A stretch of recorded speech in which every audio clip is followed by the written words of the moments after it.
Hello, everybody. Welcome. Thank you for joining me today on the Quintessential Queens, where queens come to be elevated, celebrated, and sometimes vindicated, but always educated.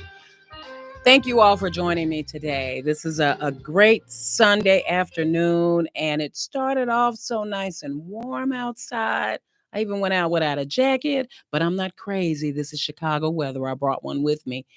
And then I came over to the studio and it was pouring down raining. I don't know if it's still raining out there, but woo, from that nice warm sun to here we go having to deal with this rain and this weird weather that we're having. It might be cold tomorrow, it might be rainy tomorrow, it might be 70 tomorrow. But there was a commercial that I believe in that Chicago has two seasons, cold and not cold. That's the truth. That's it right there. So thank you all for joining me today on this rainy day. Let me start off talking about that Bulls game. How about that game? I'm talking about the one on the 27th, not the one that's going on, but the 27th, when at like the last 3 seconds, 2 seconds, whatever it was, Giddy threw that shot from across half court and it landed nothing but net. I was jumping around screaming with the rest of the city, like, whoa! Everybody thought it was over, right? Including LeBron. For all you LeBron holders out there, he was mad. Wasn't he mad? Because they didn't win the game. They thought they'd had that game. But the Bulls, y'all, we the only team with 6 feet. Can't nobody beat us. They can't beat us. That game was everything to me, to everybody. The whole city was in an uproar screaming, I'm sure. What a great team we got this year. So I just had to say something about that because you can't be from Chicago and not mention that game. That game was great. It was Bulls, Mavericks. I mean, Bulls, Lakers, and who won? We won. We won. The Bulls. That was a great game. Great game. And all of you into the March Madness, great games too. That's what it was kind of reminding me of, these young boys, because the Bulls team is young. The men on their team are really young this year. They remind me of the NCAA players right now. That's who they remind me of. So let me switch gears. Go Bulls.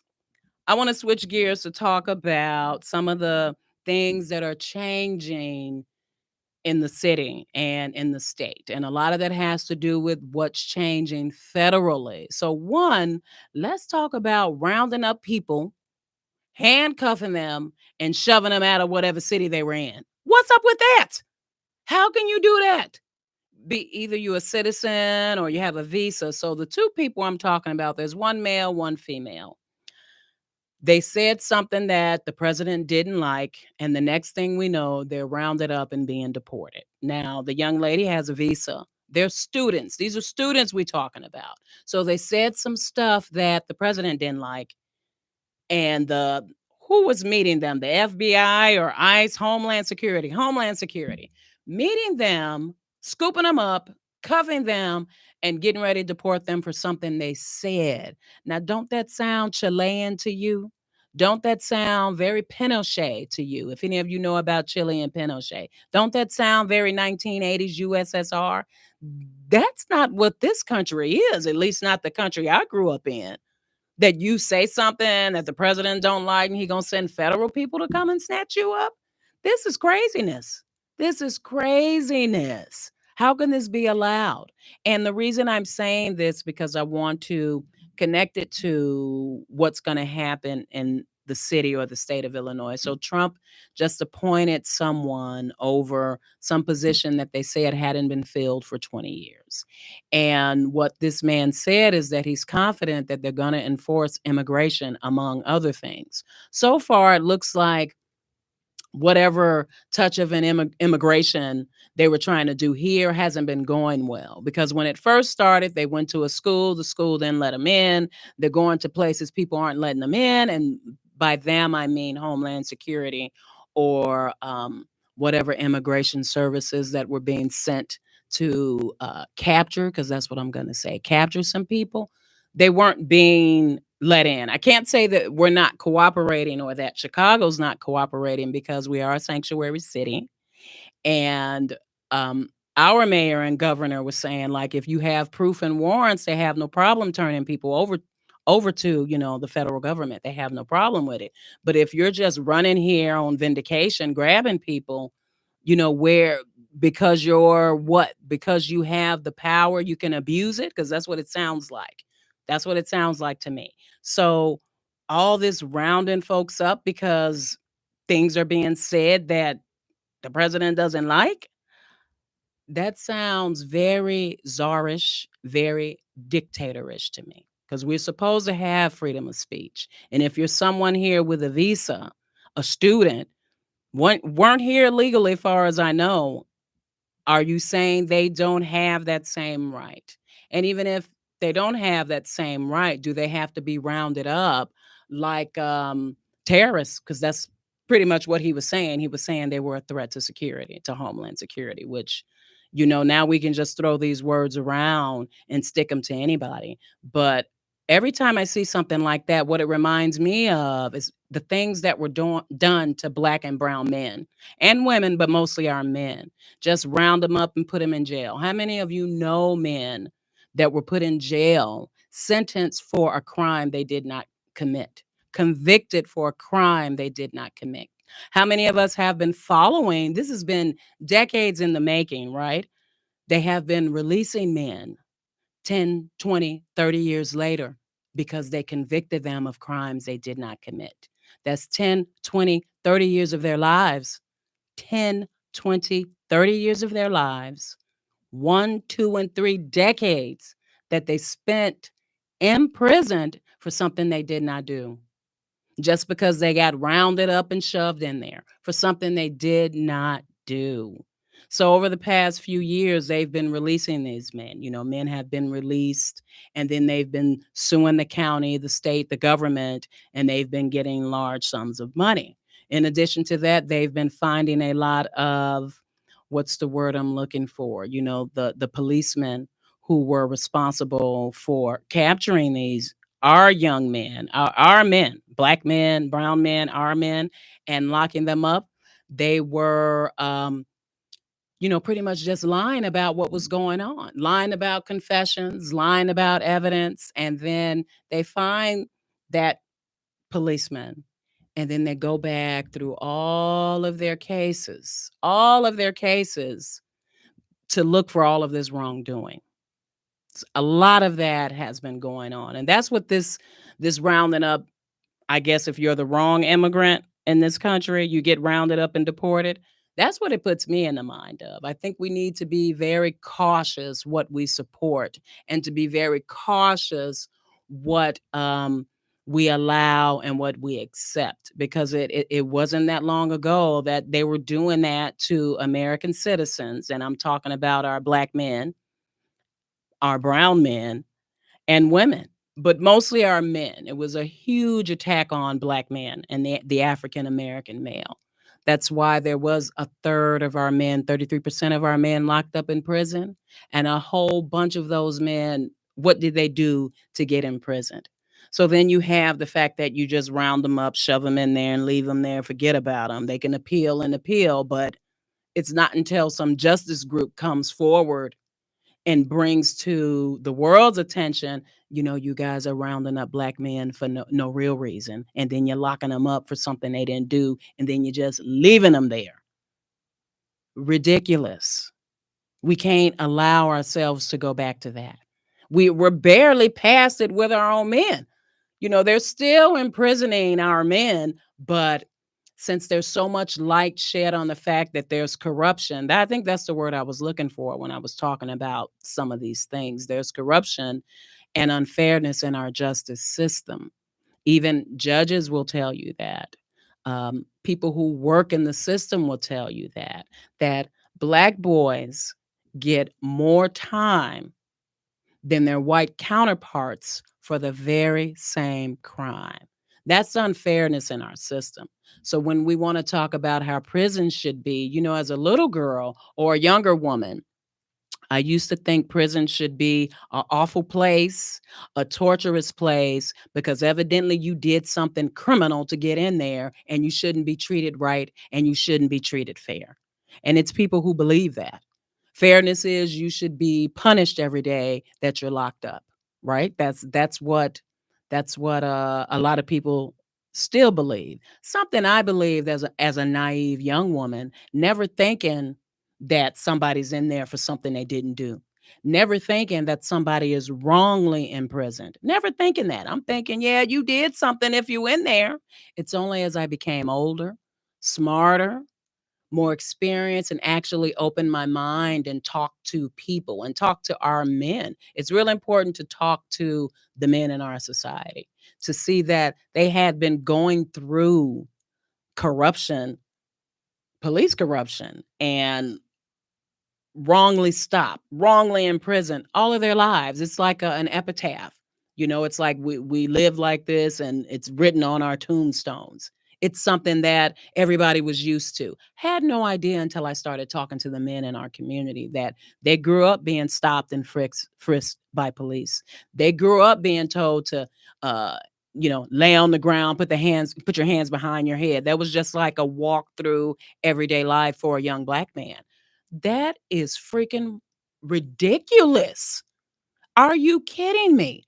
Just because your skin is black, you're going to be harassed and harangued all your life. Yep, that's the truth. That's exactly what was going on. And it happened to our women too. It happened to women too, but definitely the attack on our men. Definitely an attack on um, you know, black society. If you grab all the men out of society, you're creating an imbalance that's going to teeter our society. So, part of that is the reason we have a matriarchal society, that same matriarchal society that men and women are trying to down now. You can't down that. Women who men like to call emasculated or whatever word you want to use to say that women aren't being feminine, that they're acting like men, you need to remember something. A lot of these women had to raise their children alone because the father was imprisoned. So what are they supposed to do? Go in a corner and curl up in a ball and cry for the 10 years that the man is locked up? No, there's still a job to do. You still have to raise your children. You still have to take care of yourself. You still want to be productive in the community. So that is really my mantra for people to stop all of this that women are acting masculine.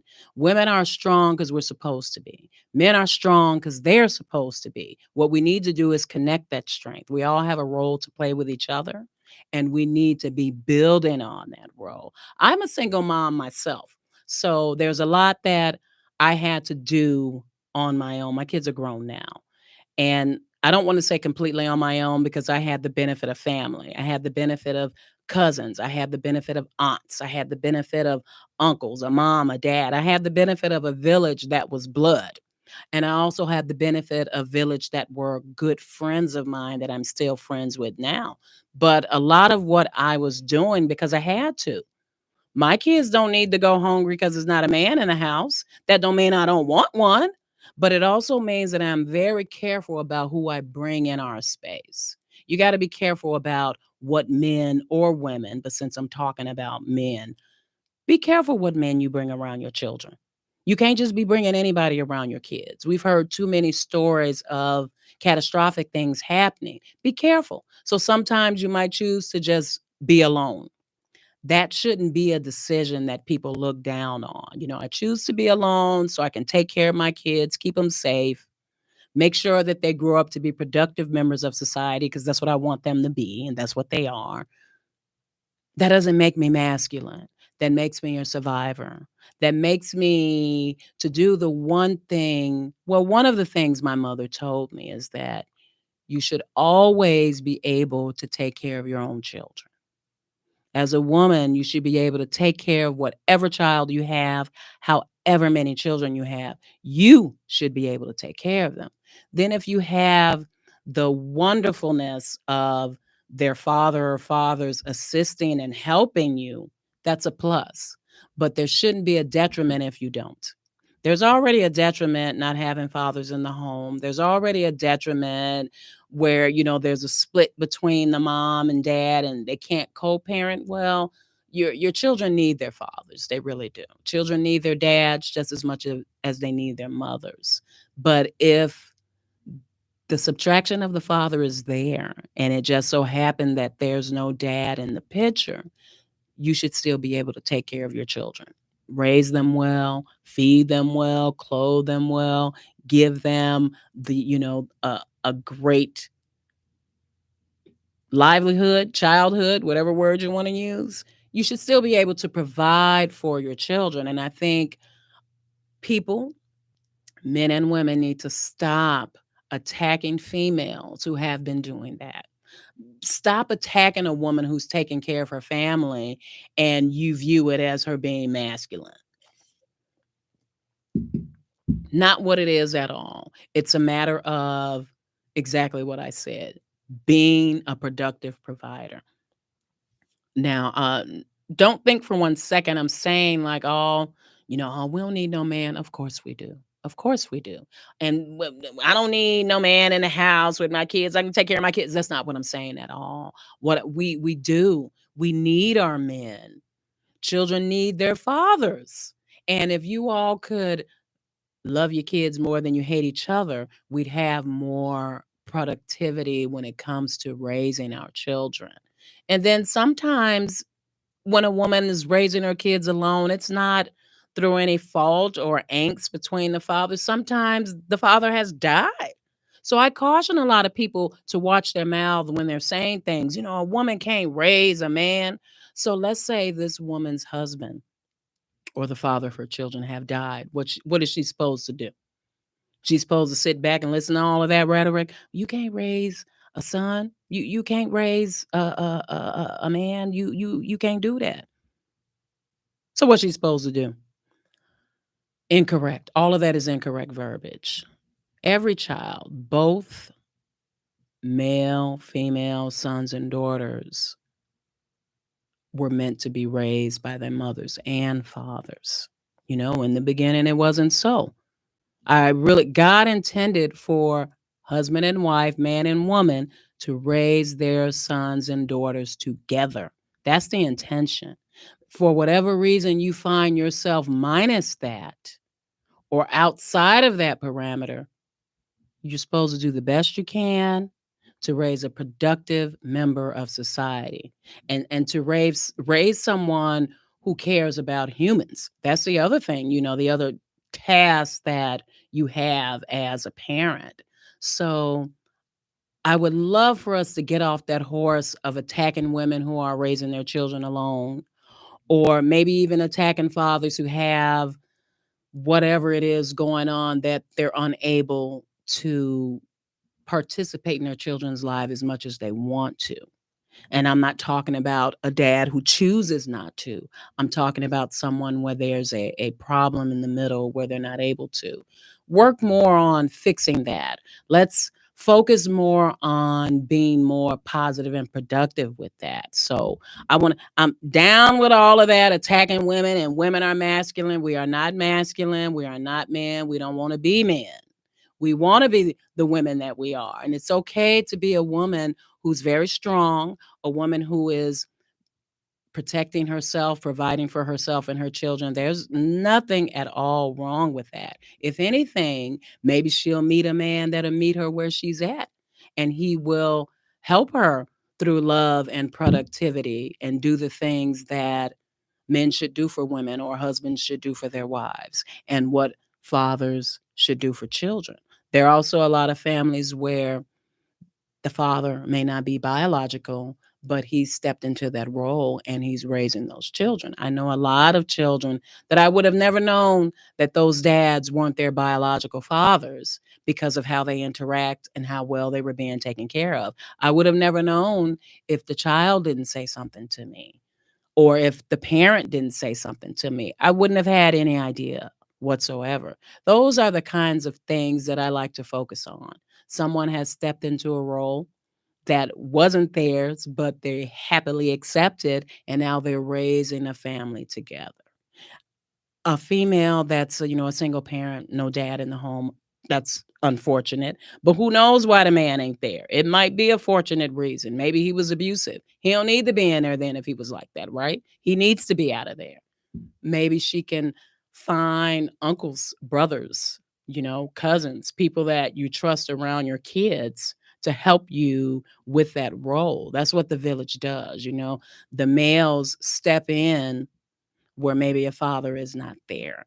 Maybe you're fortunate enough to have such a village. Those are the things I want us to focus on. Those are the things that we should be trying to acquire, especially at the rate that this country is dipping downward. The stuff that's going on is not positive. I don't think it's a positive thing to round up people and then just shove them into some country's prison. So that deportation that occurred with they rounded up some people, put them on a plane, took them to El Salvador, Colombia, some prison they took them to. And then we had a judge that put an order to stop that, but the federal government didn't stop it. Now they are. Now they're listening. Now they're saying, okay, we got to kind of abide by this. They've put a small halt to it now. Some of those people that they rounded up, the what was said was that these people were criminals and gang members, so they need to be rounded up and deported. They're illegal and they're committing crimes and they need to be out of here. If you're illegal and you're committing crimes, fine.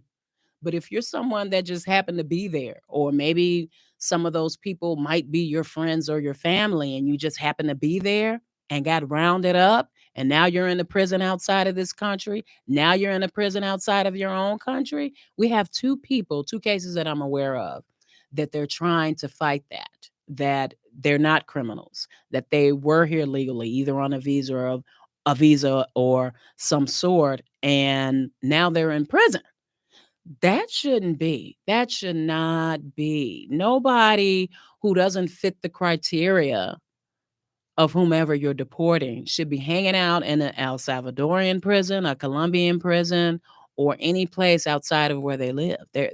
They shouldn't be there, because we know what happens when you get locked up, right? People forget about you. You just in there. You will be there until someone's willing to listen to your story. You will be there until someone's willing to fight for you over and over again. You'll just be up in there. This is so wrong. That's an atrocity.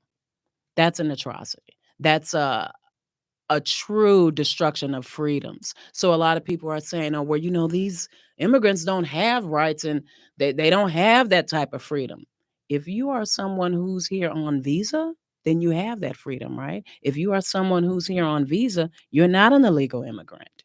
If you are someone that they allowed here to play sports, they were allowed to come here to play sports. So what is really going on with this rounding people up and just putting them anywhere? And the reason I feel so strongly about it is because, as I said, it reminds me of what they do to our Black boys. It reminds me of what they do to our Black men. That stuff was going on here way before they decided to start deporting people. We were doing that to American citizens, because young African American men and African American men are citizens of this country, right? Rounding them up, putting them away, herding them away like cattle. Same thing they're doing to some of these immigrants. Even with the deportation, there is a process. There is a process that's supposed to occur before they're sent anywhere. And even with the deportation process, are you supposed to round them up and put them in a prison outside of their country, or are you supposed to send them back to their country? Things are dwindling down a path that I do not like. I don't like where the country is going. I don't like the abuse of federal power, and I don't like the misuse of old or new federal laws. I won't say has to be, there is an appropriate way to go about all of these things. And we're not following it. So it's really going to rely on us to make sure we're taking care of each other. We need the bond, we need the commune, we need to sit down and talk about how we're going to help each other as a family, how we're going to help each other as a community, because things are changing right before our eyes and we need to be prepared. As I said on the last show I hosted, we need to be prepared.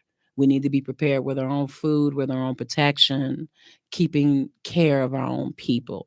I know some folks that say, we'll just leave the country.